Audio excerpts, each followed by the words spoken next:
बिस्मिल्लाहिर्रहमानिर्रहीम। आज का हमारा लेक्चर है respiratory order disorders. Respiratory disorders क्या हैं वो आज हम डिस्कस कर रहे हैं। रिस्पिरेटरी डिसऑर्डर होते क्या हैं, यानी कि जो सांस लेने में जो लेते वक्त जो बीमारियाँ पैदा होती हैं वायरस की वजह से, एंटी बैक्टीरियल यानी कि एंटीवायरल जो भी हैं हम उसकी ट्रीटमेंट के लिए इस्तेमाल करते हैं। ठीक है, तो फॉलोइंग जो है रिस्पिरेटरी डिसऑर्डर जो है हम डिस्कस करें। फर्स्ट वन है ब्रोंकाइटिस। ब्रोंकाइटिस यानी कि जो लंग्स में ये ब्रोंक्यूल्स पाई जाती हैं। हमने पढ़ा था कि लंग्स में क्या है, ब्रोंक्यूल्स पाई जाती हैं। ठीक है, वो ब्रोंक्यूल्स क्या कर रही हैं, डिवाइड होके आगे ब्रोंकाई क्या कर रही है, डिवाइड होकर ब्रोंक्यूल्स बना रही है। ठीक है, ये लंग्स डिसऑर्डर। ठीक है, कौन सा, ब्रोंकाइटिस। ये आज हमने पढ़ना है। द इन्फ्लेमेशन इन ब्रोंकाई और ब्रोंक्यूल इज कॉल्ड ब्रोंकाइटिस। यानी कि इन्फ्लेमेशन हो जाना ब्रोंकाई में या ब्रोंक्यूल्स में, उसे हम क्या कहते हैं, वो क्या है, ब्रोंकाइटिस है। In bronchitis the walls of bronchi are bronchioles cut, यानी कि इन ब्रोंकाइटिस में या ब्रोंक्यूल्स में जो उसकी वॉल्स होती है, ठीक है, वो क्या हो जाती है, स्वेल हो जाती है, फूल जाती हैं। The inner space of this tube decreases, उनके वॉल की जो अंदर वाली जो सतह है वो क्या हो जाती है, डिक्रीज यानी कि कम होना शुरू हो जाती है। ठीक है, मैंने बताया कि जो इन्फ्लेमेशन हो जाता है, इन्फ्लेमेशन की सूरत में तो ये क्या होता है कि जो उसकी वॉल है ब्रोंकाई या ब्रोंक्यूल की वो क्या हो जाती है, स्वेल हो जाती है। स्वेल होने की सूरत में क्या होता है कि जो उसकी अंदर वाली स्पेस है वो क्या हो जाती है, डिक्रीज होना शुरू हो जाती है, यानी कि कम होना शुरू हो जाती है। ब्रोंकाइटिस में भी शॉर्ट टर्म, एक्यूट और लॉन्ग टर्म क्रोनिक, यानी कि ब्रोंकाइटिस जो होता है वो शॉर्ट टर्म में थोड़े से के लिए भी होता है और लॉन्ग टर्म और लंबे से के लिए होता है। जो शॉर्ट टर्म से हम बोलेंगे एक्यूट, एक्यूट यानी कि 2 वीक में, यानी कि 2 हफ्तों में तक जो ये स्वेलिंग होती है, ये जो बीमारी होती है, ये 2 वीक तक जो होती है इसे हम बोलेंगे वो एक्यूट है।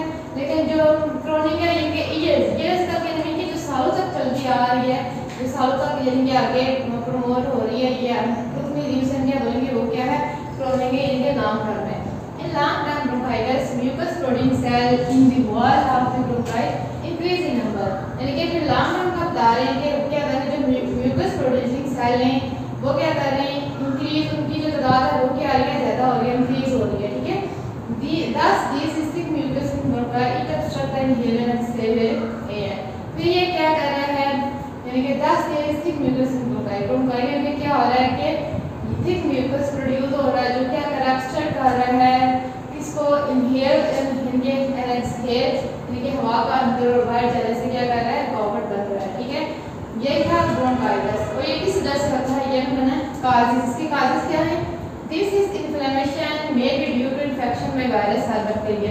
ये इन्फ्लेमेशन किस वजह से हो रहा है, या तो वायरस की वजह से हो रहा है या फिर बैक्टीरिया की वजह से हो रहा है। It also may be due to chemical agent sample तंबाकू, यानी कि इसके अलावा ये केमिकल की वजह से भी होता है। केमिकल एजेंट कौन से होंगे, जैसे कि जो लोग क्या करते हैं, तंबाकू पीते हैं, तंबाकू स्मोकिंग करते हैं, उन लोगों की वजह से भी, उनके धुएं की वजह से भी क्या होता है, ये ब्रोंकाइटिस की जो बीमारी है ये हो सकती है। सिम्टम इसके क्या है कि हमें कैसे पता चलेगा कि ये ब्रोंकाइटिस की बीमारी है। ठीक है, सिम्टम यानी कि patient suffer from coughing, wheezing, fever, chill and shortness of breath, यानी कि पेशेंट क्या सफर होगा, किसमें मुबतला होगा, कफिंग में यानी कि खांसने में, ठीक है, व्हीजिंग होता है यानी कि आवाज यानी कि का थोड़ा निकलना, आवाज का दब जाना, ठीक है, इसलिए साउंड प्रोड्यूस करना। ठीक है, जैसे कहते हैं कि संगोष्ठी में बात करना, इस तरह की आवाज निकलती है। फीवर, बुखार, चीज एंड शॉर्टनेस ऑफ ब्रेथ यानी कि और सांस का कम होना, ये क्या है, सिम्टम है किसके, ब्रोंकाइटिस के पेशेंट किस में मुबतला होगा, या कफिंग में, खांसी वगैरह में, व्हीजिंग यानी कि संगोष्ठी में जो आवाज हम गाल से निकाल देते हैं, इस तरह की आवाज निकलती है, इसे हम व्हीजिंग कहते हैं। बुखार, चीज एंड शॉर्टनेस ऑफ ब्रेथ, सांस का कम होना, ये क्या है, इस ब्रोंकाइटिस के सिम्टम है।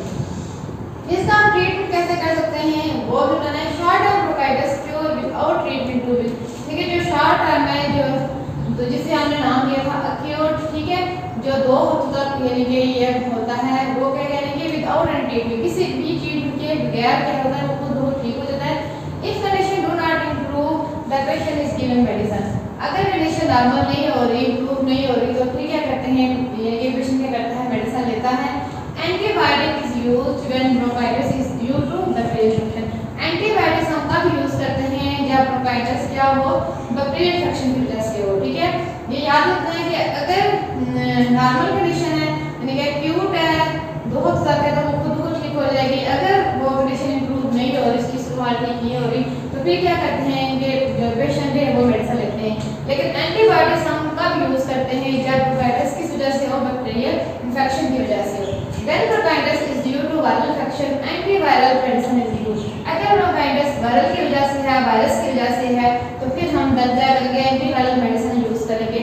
Coughing help to remove irritant from bronchitis. और कफिंग क्या करता है, हेल्प करता है रिमूव इरिटेंट, यानी कि खारिज करना इरिटेंट को कहां से, ब्रोंकाई से। ये क्या था, ब्रोंकाइटिस फर्स्ट हमारी जो रेस्पिरेटरी डिसऑर्डर था। तो ट्रीटमेंट का हमने क्या कहा कि एंटीबायोटिक और एंटीवायरल हम कब यूज करेंगे, एंटीबायोटिक तब यूज करेंगे जब क्या होगा कि पेशेंट जो ब्रोंकाइटिस है वो किस वजह से होगा, बैक्टीरियल इन्फेक्शन की वजह से। और एंटीवायरल का इस्तेमाल करेंगे, एंटीवायरल मेडिसिन तब इस्तेमाल होती है जब ब्रोंकाइटिस की वजह से हो, वायरस की वजह से हो, वायरल इन्फेक्शन की वजह से हो। ये हमारी पहली रेस्पिरेटरी डिसऑर्डर थी। नेक्स्ट जो सेकंड रेस्पिरेटरी डिसऑर्डर है वो है एम्फीसीमा। देखिए एम्फीसीमा होता क्या है, in emphysema the wall of alveoli become weak and then rupture. कि जो अल्वेओलाई की वॉल हैं वो क्या हो जाती हैं, बिकम वीक, वो कमजोर हो जाती हैं, और देन रप्चर इनके फिर उनकी ब्रेक हो जाती है, वो टूट जाती है। Thus, one larger air space is created by inside of many small ones. Then we कहते हैं कि एक बड़ी जो स्पेस है वो क्रिएट होने की बजाय छोटी छोटी जो होती हैं वो स्पेसेस इसमें अल्वेओलाई में क्रिएट होना शुरू हो जाती हैं। Due to it, there is less surface for gaseous exchange. Moreover, air is trapped inside alveoli and the patient cannot inhale properly. फिर क्या कह रहे हैं कि इस वजह से due to it की वजह से क्या हो रहा है, जब अल्वेओलाई की वॉल टूट रही है, रप्चर हो रही है, तो बड़ी स्पेस क्रिएट होने की बजाय छोटी छोटी जो स्पेसेस हैं वो बन रही है। तो इस वजह से क्या होता है कि फिर जो गैसेस एक्सचेंज की जो सतह होती है वो बहुत कम हो जाती है। ठीक है, तो गैसेस एक्सचेंज का यानी होना मुश्किल हो जाता है। Moreover, air is trapped inside alveoli and the patient cannot inhale properly. फिर एयर के ट्रैप हो जाती है अल्वेओलाई के अंदर। ठीक है, तो क्या होता है कि जो पेशेंट आते हैं फिर वो अंदर प्रॉपरली मुकम्मल तौर पर जो है वो हवा अंदर इनहेल नहीं कर सकते। ठीक है, ये क्या है, एम्फीसीमा। और ये किस वजह से होता है, आप हमें जानना है इसकी काजेस क्या हैं। The main causes of emphysema is long term exposure to irritant present in air. यानी कि ये एम्फीसीमा क्या है, लॉन्ग टर्म है, इनके इसे हम क्या बोलेंगे, ये क्या है, क्रोनिक डिजीज है। ठीक है, जो ये यानी कि जो सालों तक रहती है, इसके सिम्टम्स रहते हैं, ये एम्फीसीमा जो है वो लॉन्ग टर्म डिजीज है। ठीक है, तो क्या करेंगे, इरिटेंट प्रेजेंट होते हैं कहाँ में, एयर में। एग्जांपल तंबाकू smoke, manufacture fumes and other air pollutant. जो लोग तंबाकू पीते हैं, तंबाकू इस्तेमाल करते हैं, वो तंबाकू स्मोक में क्या बना रहे हैं, मैन्युफैक्चर फ्यूम्स और अदर एयर पोल्यूटेंट। फिर वहाँ से धुआं निकल रहा है। ठीक है, धुआं बन रहा है, और अदर और बहुत सी जो हवा की जो होती है वो उसमें जो है वो शामिल हो रही है। ठीक है, ये क्या है, इसके काजेज हैं। ये हैं क्या, ये लॉन्ग टर्म डिजीज है। एम्फीसीमा क्या है, लॉन्ग टर्म डिजीज है। सिम्टम इसके क्या है, patient of emphysema feel difficult in breathing. यानी कि जो एम्फीसीमा के पेशेंट होते हैं वो उन्हें सांस लेने में क्या होती है, डिफिकल्ट होती है, मुश्किल पेश आती है। ये क्या है, इसका सिम्टम है। ठीक है, अब इसका ट्रीटमेंट बता रहे थे, इसका ट्रीटमेंट कैसे, it can not be cure completely, ये मुकम्मल तौर पे क्योर नहीं होता। However the progression of disease can be slow, लेकिन इस निस्बत इसके लिए ये कंप्लीटली तो क्योर नहीं हो सकता, लेकिन जो इसका प्रोसेस है डिजीज का वो क्या हो सकता है, स्लो हो सकता है, कम हो सकता है। Patient are given drug that help relieve coughing and shortness of breath. Patient क्या करते हैं, ड्रग्स लेते हैं, मेडिसिन लेते हैं, कौन सी जो क्या कारण है, उन्हें कफिंग में यानी कि सुकून मिल रहा है, थोड़ी उनकी जो है कफिंग में आसानी हो रही है लेने में, और जो उसकी शॉर्टनेस ब्रीथ कम हो रही थी, सांस लेने में मुश्किल पेश आ रही थी, वो क्या हो रही है, थोड़ी इसमें उन्हें हेल्प मिल रही है। ठीक है, सुकून मिल रहा है। ये ज़्यादा है जब वो ये ड्रग इस्तेमाल करेंगे तो थोड़ी बहुत उन्हें क्या होगी, मुश्किल पेश नहीं आएगी। ठीक है, थोड़ी आसानी होगी कफिंग में भी और ब्रीथिंग में भी। ठीक है, सांस लेने। देन फिर थर्ड है निमोनिया। ये भी क्या है, रेस्पिरेटरी डिसऑर्डर है। निमोनिया है क्या, it is inflammation in lungs due to infection in alveoli. ये इन्फ्लेमेशन है लंग्स में और किस वजह से होता है, अल्वेलाई में क्या हो, जब इन्फेक्शन हो, अल्वेलाई में जब इन्फेक्शन हो जाए तो फिर क्या होता है, निमोनिया पास होता है। Due to pneumonia the alveoli are filled with pus. Pneumonia की वजह से अल्वेलाई में क्या होता है, अल्वेलाई किससे फिल हो जाती है, पस से, ठीक है, पस से क्या अल्वेलाई बढ़ जाती है। अब इसके काजेस क्या हैं, किस वजह से होता है, it cause may be cause by bacteria, virus और फंजाई। ये तो फिर या बैक्टीरिया की वजह से, बैक्टीरियल निमोनिया में हम सब बोलेंगे, और जो वायरस की वजह से उसे हम वायरल निमोनिया बोलेंगे, और जो फंजाई की वजह से उसे हम क्या बोलेंगे, वो क्या है, फंगल निमोनिया, ठीक है। ये क्या है, इसके काजेस है, किस वजह से ये हो रहा है। अब इसके सिम्टम क्या हैं, the pneumonia patient suffer from high fever, chills, shortness of breath and cough. यानी कि इस जो निमोनिया के पेशेंट होते हैं वो बुला होते हैं, यानी कि उन्हें तेज बुखार होता है, चिल्स, बार-बार इनके छींकना वगैरह, ठीक है, शॉर्टनेस ऑफ सांस का कम आना और कफ यानी कि खांसी वगैरह, ठीक है। ये क्या है, इसके सिम्टम है, किसके सिम्टम्स है, निमोनिया के। अब इसका ट्रीटमेंट बताना है कि वो किस लिए होता है, क्या हम ट्रीटमेंट यूज करते हैं इस निमोनिया के लिए, निमोनिया की बीमारी के लिए, ठीक है। Vaccine are available to prevent bacterial pneumonia. यानी वैक्सीन क्या है, अवेलेबल है, हमें प्रोवाइड है, क्या कर रही है, टू प्रिवेंट बैक्टीरियल निमोनिया, जो रोक रही है बैक्टीरियल निमोनिया को, ठीक है। Bacterial pneumonia is treated by using antibiotic. तो बैक्टीरियल निमोनिया जो है वो ट्रीट किससे होता है, एंटीबायोटिक से, कि हम एंटीबायोटिक इसमें क्या कर रहे हैं, यूज कर रहे हैं। The viral and fungal pneumonia treated by using antiviral and antifungal disease. यानी कि और जो वायरल की हमने बताया कि ये किस वजह से निमोनिया होता है, या तो बैक्टीरिया की वजह से होता है, या फिर वायरस की वजह से होता है, या फिर फंजाई की वजह से होता है, ठीक है। तो अब उसी का ट्रीटमेंट आगे बता रहे हैं कि वैक्सीन प्रोड्यूस होती है, ठीक है। जो बैक्टीरियल निमोनिया है वो किस से ट्रीट हो रहा है, एंटीबायोटिक से, जो वायरल है वो एंटीवायरल से, और जो फंगल है वो एंटीफंगल जो मेडिसिन है वो इसके हम इस्तेमाल कर रहे हैं इसके चीज के लिए। ये थी हमारी तीसरी रेस्पिरेटरी डिसऑर्डर, कौन सी, निमोनिया। नेक्स्ट जो रेस्पिरेटरी डिसऑर्डर है वो है अस्थमा, ठीक है। अस्थमा कहते हैं दमे को, ठीक है। अस्थमा है कि asthma is a chronic inflammation of bronchi in which bronchi are bronchioles swell and are constricted. क्या कह रहे हैं कि अस्थमा है क्या, क्रोनिक इन्फ्लेमेशन है। क्रोनिक को बताया था कि जो लॉन्ग टर्म के लिए यूज होती है, ठीक है, जो सालों तक ये अस्थमा जो बीमारी रहती है उसे हम क्या बोलेंगे, वो क्या है, क्रोनिक, ठीक है। इसमें क्या हो रहा है कि क्रोनिक में कि ब्रोंकाई और ब्रोंक्यूल्स, ब्रोंक्यूल्स क्या है, देखिए जो ब्रोंकाई फर्दर डिवाइड होके अगर ब्रांचेस में आ रही है उसे हम क्या बोलेंगे, वो क्या है, ब्रोंक्यूल है, ठीक है। तो वो क्या बता रहे हैं कि ब्रोंकाई या ब्रोंक्यूल्स क्या हो जाती है, स्वेल हो जाती है, यानी कि फूल जाती हैं, एंड कंस्ट्रिक्ट और फिर कंस्ट्रिक्ट हो जाती हैं, ठीक है।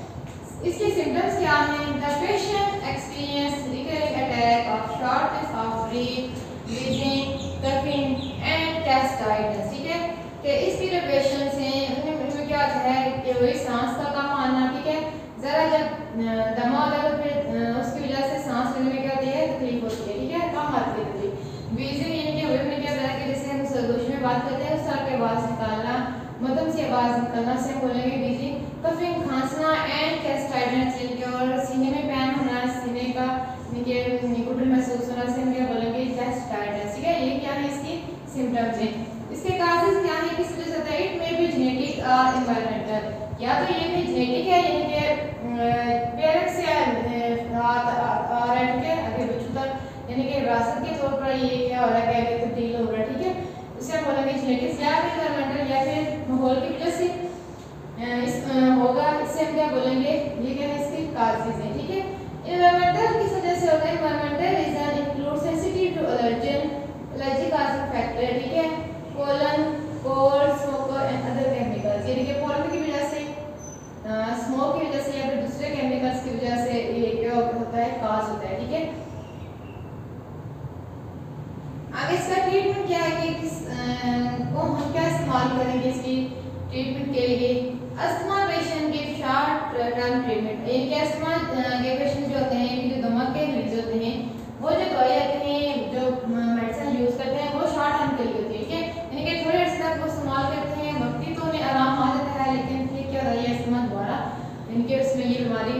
पैदा शुरू होना हो जाती है, ठीक है, दोबारा में सांस लेने में तकलीफ पैदा होती है। लेकिन जो दवाई को इस्तेमाल करते हैं वो सिर्फ शॉर्ट टर्म के इस्तेमाल करते हैं, थोड़े अर्से के लिए वो दवाई ये सुकून देती है। They use medicine which contain chemical to dilate the bronchi and bronchioles, यानी कि वो जो मेडिसिन यूज कर रहे हैं इसमें केमिकल्स होते हैं जो क्या कर रहे हैं, ब्रोंकाई और ब्रोंक्यूल्स को डायलेट कर रहे हैं, ठीक है। फिर नेक्स्ट है लंग्स कैंसर, ठीक है। कैंसर ये जो लंग्स में होता है वो हमने बताना है। कैंसर है क्या? Cancer mean uncontrolled increase in the number of cell in any part of the body, यानी कि अनकंट्रोल्ड सेल यानी कि होते हैं बॉडी में पैदा होते हैं, ज्यादा उनकी तादाद में वो क्या कहते हैं बॉडी में पैदा होते हैं, जिसे हम क्या कहते हैं कैंसर। अनकंट्रोल यानी कि जो कंट्रोल नहीं हो सकते, ठीक है, यानी किसी भी जिस्म के हिस्से में अनकंट्रोल सेल ज्यादा तादाद में जब बनना शुरू हो जाए जिसे हम क्या कहते हैं वो क्या है, कैंसर है। When the masses of non-functional cells are found in lungs, it is called lungs cancer, यानी कि lungs में lungs की ब्रोंकाई और ब्रोंक्यूल्स में अलग से जब क्या होता है कि नंबर ऑफ सेल्स ज्यादा जो सेल्स हैं वो क्या होते हैं बनते हैं जो यानी कि जो अनकंट्रोल है, ठीक है, जिनका कोई कंट्रोल नहीं है, नॉन फंक्शनल है, जिनका कोई काम नहीं है, जब वो वाले सेल कैंसर लंग्स में बनना शुरू हो जाते हैं उसे हम कहते हैं वो क्या है, लंग्स कैंसर है। इसके काजेस हैं क्या? The main causes of any cancer और कार्सिनोजेन, कार्सिनोजेंस क्या होते हैं कि इनके जो हम क्या करते हैं इसमें केमिकल इस्तेमाल करते हैं, ठीक है, आयोनाइजेशन, रेडिएशन और वायरल इन्फेक्शन, यानी कि कार्सिनोजेन कहते हैं कि हम इनके केमिकल्स जो हम इस्तेमाल करते हैं उसकी वजह से जो कैंसर का होता है, ठीक है, वो रेडिएशन की वजह से या फिर वायरल इन्फेक्शन की वजह से। Smoking is the main contributor to lungs cancer, ठीक है, यानी कि स्मोकिंग क्या है, स्मोकिंग जो है वो सबसे मेन कंट्रीब्यूटर है जो क्या कर रहा है लंग्स में कैंसर प्रोड्यूस कर रहा है, ठीक है।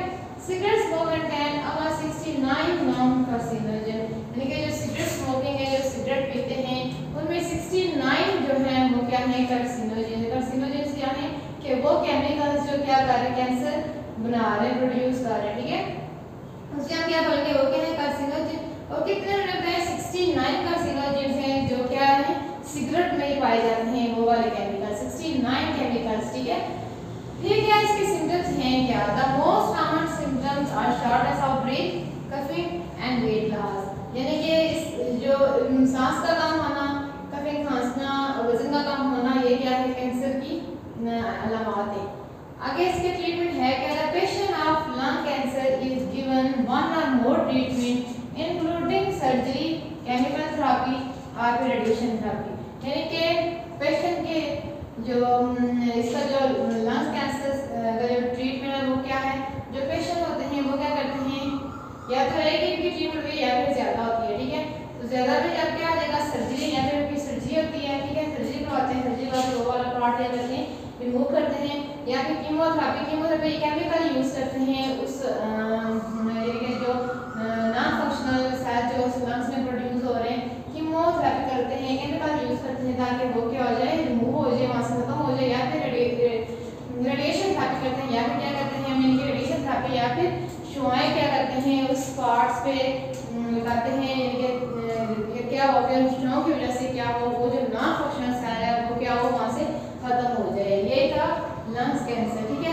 ये था हमारा आज का टॉपिक रेस्पिरेटरी डिसऑर्डर। 5 हमने रेस्पिरेटरी डिसऑर्डर पढ़े हैं, ठीक है, कौन कौन से थे? फर्स्ट वन था हमारा bronchitis, emphysema, pneumonia, then asthma and फिर लंग्स कैंसर। ये 5 क्या थे रेस्पिरेटरी डिसऑर्डर है। डिटेल से हमने पढ़ा है कि ये किस वजह से होते हैं, इनके सिम्टम्स क्या हैं, फिर हम ये इनका ट्रीटमेंट किस तरह से करते हैं। उम्मीद है कि आप सबको इसकी समझ आई होगी। Thank you.